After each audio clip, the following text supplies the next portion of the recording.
Recently, more than 200 food delivery drivers in Shanghai staged a protest and even surrounded a police car.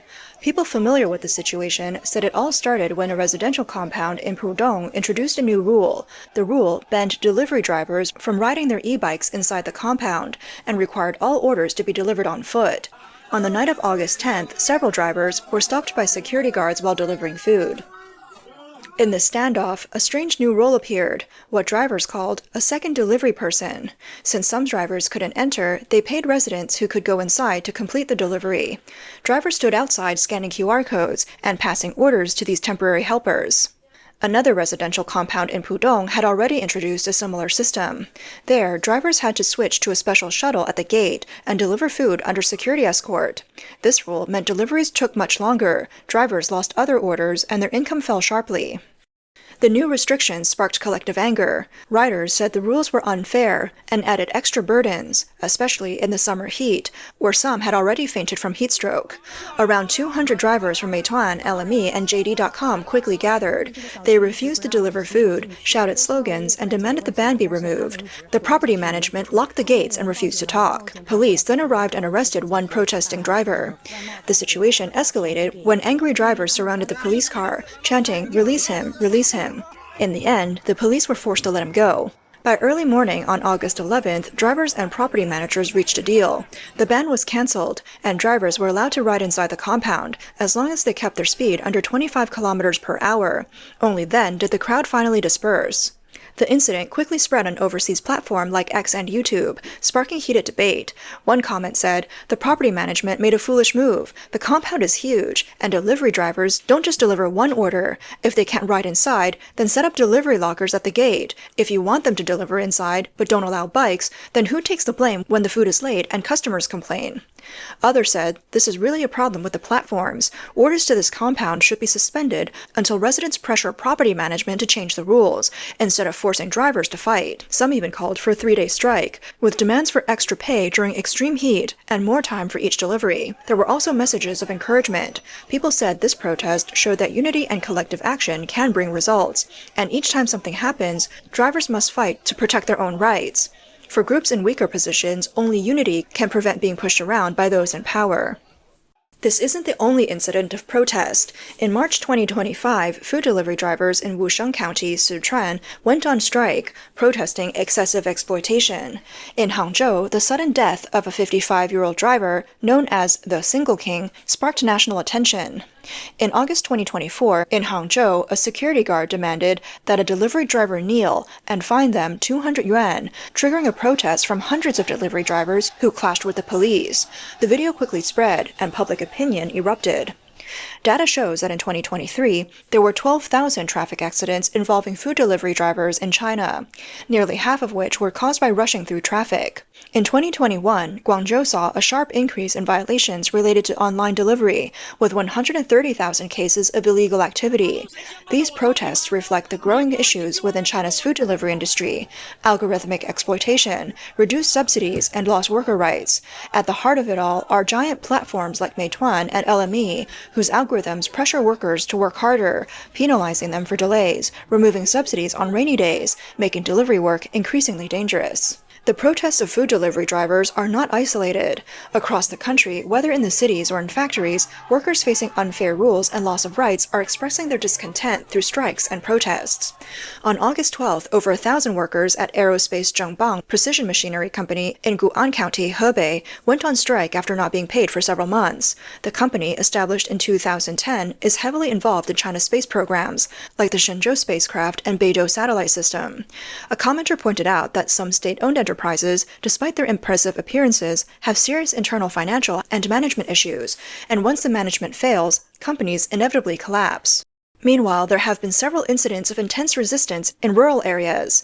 On August 13th, in Tong Village, Lingqi County, Hebei, a residential house was forcibly demolished after police captured the villagers who resisted. The demolition was part of a local government urban village renovation project, but the compensation was insufficient, with the house being valued at only 68% of its original worth, causing the villagers to refuse relocation. On August 9th, residents of the Xingfuli neighborhood in Jiaotong, Yunnan were violently suppressed by police, with at least one property owner being arrested. The buildings in the area started cracking heavily in early July, and after a month of unsuccessful attempts to get the issue addressed, the residents were met with arrest instead. On July 31st, in a village in Jiaotong, Yunnan, the local government forcibly took land from villagers, injuring several people in the process and arresting others who went to the government for clarification. The land in question had been forcibly contracted by the government back in 2012, and despite owing over 40 million yuan in back payments, the government used force to take it. Another notable event took place on July 4th in Wuhan, where residents of the city's largest urban village, Hua'anli, protested and blocked traffic. They were opposing the government's official demolition project, which involved the expropriation of over 50 acres of land. The residents were particularly unhappy because the compensation was insufficient and paid in housing vouchers instead of cash. What exactly is a housing voucher? It can be understood as a government-issued card for purchasing a home, not cash compensation. Instead of directly transferring money, the government gives you a card that specifies the amount, which properties you can buy from, and the time frame within which it could be used. You take the card to a designated property, buy a house, and settle any remaining balance afterward. For example, in the Wuhan-Jianghan region, the rules require you to buy a specified property within a 12-month period, and then redeem any remaining balance afterward. If you miss the deadline, a different procedure applies. The pros and cons are clear. From the government's perspective, the benefit is that it helps sell off excess inventory in local real estate while keeping finances more controlled. For the people being expropriated, the issue is a lack of freedom, fewer options, tight deadlines, and the possibility they won't be able to buy the exact location or property type they want. Plus, their cash flow is essentially locked in the house. Netizens have pointed out the irony. The government claims to prioritize the people, but it's leaving them homeless instead.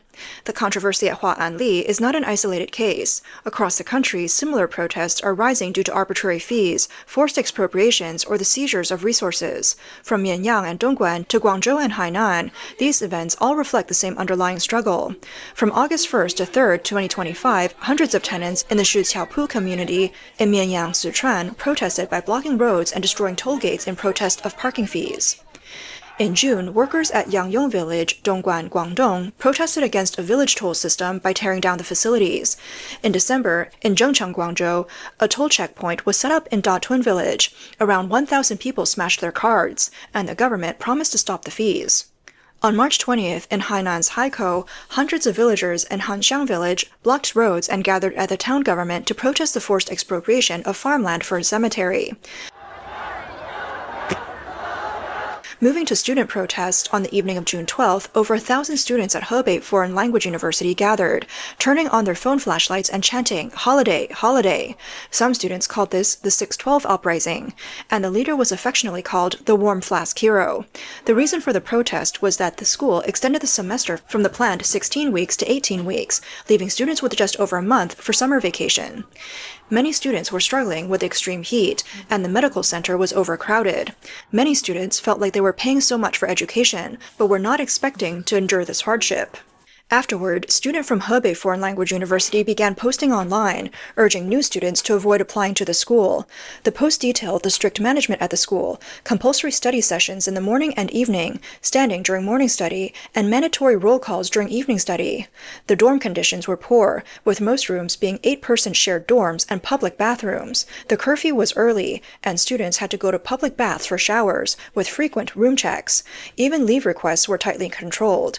The course schedule was packed, with undergraduate students having over 10 classes a week, frequent exams, a no-phone policy in class, and compulsory group courses. Student organizations were seen as doing free labor, and the campus atmosphere was described as bureaucratic. Most majors, aside from English, required learning a second foreign language, which added significant pressure. To their surprise, after posting about the school on Weibo, these students received phone warnings from the school administration. A few years back, around 2016 or 2017, a student posted on Weibo under the username Shallow Fish in Deep Waters, exposing the school's unreasonable policies, which led many others to respond. The school then called the police, who traced the student's IP address, leading to the deletion of all their posts. The student even had to write an apology letter by hand. It was also revealed that the school's president was often compared to a small version of Xi Jinping, and had published a book of his quotes, which all the students were required to buy. However, the book is now unavailable online. decline. Frequent protests in China are due to the high-pressure society, where the flames below are getting stronger, but the lid is tightly sealed. Economic pressures are considered the primary trigger. According to reports, in the third quarter of 2024, there were 937 protests across China, a 27% increase from the same period in 2023. Most of these protests were directly related to economic issues, such as the real estate market collapse, corporate bankruptcies, and wage arrears. This increase is not accidental, but a result of multiple overlapping structural economic problems. The deep adjustment in the real estate market has become a major catalyst for protests. China's real estate industry has long relied on high leverage and speculative demand, but with the decline of the population dividend and the slowdown in urbanization, sales, investment, and housing prices have continued to decline. In the first half of 2025, protests related to real estate doubled, with many homeowners taking to the streets over unfinished buildings and chaotic property fees. This issue has not only erased the wealth accumulation of many middle-class families, but has also sharply reduced local government revenues. Local governments have become highly reliant on land sales, but the downturn in the real estate sector has worsened debt burdens, and some regions are now at the risk of bankruptcy. Additionally, data shows that in the fourth quarter of 2024, protests driven by financial dissatisfaction increased by 41% compared to the previous year, reflecting strong public frustration over rising living costs and stagnant incomes. High unemployment rates and stagnant wages are also key factors contributing to this unrest. From 2024 to 2025, China's economic growth slowed for 2 consecutive years, with significant job losses in the manufacturing and service sectors. The youth group was the hardest hit. In 2023, the government stopped publishing the official youth unemployment rate, but research institutions and media estimates suggest that the true unemployment rate for people aged 16 to 24 may be close to or even exceed 50%. In other words, 1 in every 2 young people struggles to find stable employment. Many university graduates face employment right after graduation, forced to work as delivery drivers, customer service agents, or even become homebodies. Some master's and doctoral students also face the dilemma of high education but low employment, accepting low-paying jobs out of necessity. Another key issue is stagnant income growth. The 3 years of pandemic drained many household savings, but wages have not increased significantly. Instead, unstable employment and inflation pressures have made life even harder. Many young people find that even if they secure a job, their salary is insufficient to cover high rents, education costs, and basic living expenses. Popular terms like involution, slacking off, and lying flat are essentially expressions of social helplessness. Unemployment and stagnation not only affect personal finances, but also directly erode social confidence. The fact that young people cannot find suitable paths forward means that the safety valve for society's future is disappearing. When large numbers of young people lack decent jobs and channels for expression, their frustration builds up quickly. Once triggered, it can ignite broader protests.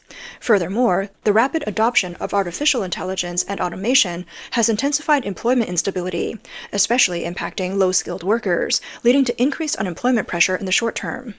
In addition to economic factors, the design of the CCP's system and governance model is a deeper root cause of frequent protests. Data shows that in the first half of 2025, protests against Xi Jinping grew by 41%, reflecting that the middle class's dissatisfaction with the system has extended beyond economic issues to the political realm. First, the concentration of power is extremely high.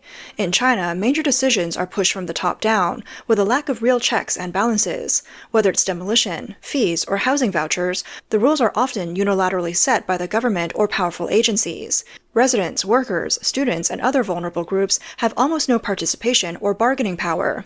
As a result, when policies harm their interests, they are left with no choice but to protest. Secondly, there is a lack of institutional channels for expressing concerns. In a normal society, conflicts can be resolved through news oversight, public hearings, independent trade unions, and judicial arbitration. However, in China's governance system, these channels are either restricted or just symbolic. To avoid public support and the spread of these issues to other areas, the CCP often goes to great lengths to suppress, distort, or block reports, deleting posts, shutting down accounts, and removing hot topics from searches. This results in the inability to speak out, and the issue only grows deeper, eventually exploding on the streets. Thirdly, the focus has shifted from problem-solving to maintaining stability. When authorities face conflicts, they usually don't prioritize addressing the root causes of the issues. Instead, they deploy police, arrest people, and delete posts to maintain surface-level peace. While this may seem to stabilize the situation in the short term, it only leads to more extreme protests. In addition to the economic downturn and systemic issues, China experts believe that changes in social psychology are also a significant driving force behind the increase in protests. As China rapidly modernizes, it has accumulated considerable psychological pressure, especially after the economic slowdown, leading to rising anxiety, frustration, and insecurity among the public. Social surveys between 2024 and 2025 show that nearly 60% of urban residents in China reported experiencing moderate to severe anxiety, with causes including unstable incomes, high housing prices, and the involution in education. This collective anxiety has directly translated into heightened sensitivity towards injustice, making small-scale events more likely to trigger mass reactions. Moreover, the continued decline in social trust has deepened psychological divisions. Trust in the government, institutions, and enterprises has been falling for years, and a 2025 survey showed that only 20% of respondents expressed trust in local governments. People are attributing their problems to the system or privileged elites. Traditional Chinese culture, with its strong emphasis on collectivism and fairness, also plays a catalytic role in protests. Despite the CCP's emphasis on a harmonious society, the rebellious spirit found in traditional culture remains deeply ingrained in the lower classes. They say things like, "The people are not afraid of death. How can death scare them?" When their rights are infringed upon, people are more inclined to express their demands through collective action rather than relying on individual negotiation. Several interviewees have told Voice of America that they're disappointed with the current situation in China. One person, Mr. Zhang, frequently shares news about migration and working overseas with his friends. He said, "My personal plan is to work abroad, earn some money while I'm still young and in good health. After saving up, I still plan to find a way to settle abroad, because for young people in China, China is just not a place to live." He believes that no change will come to China, saying, "My parents know the ruling party is bad, but they've never talked about resisting. My cousin has never thought about resisting. There have been many people jumping off buildings recently. How can they resist? I feel like Chinese people have no backbone left." A senior media person who believes that individual efforts can't fight against the political system also revealed he's in contact with friends in several countries, looking for the best options for migration. Externally, analysts predict that if economic and systemic problems continue to worsen, protests in China may escalate further.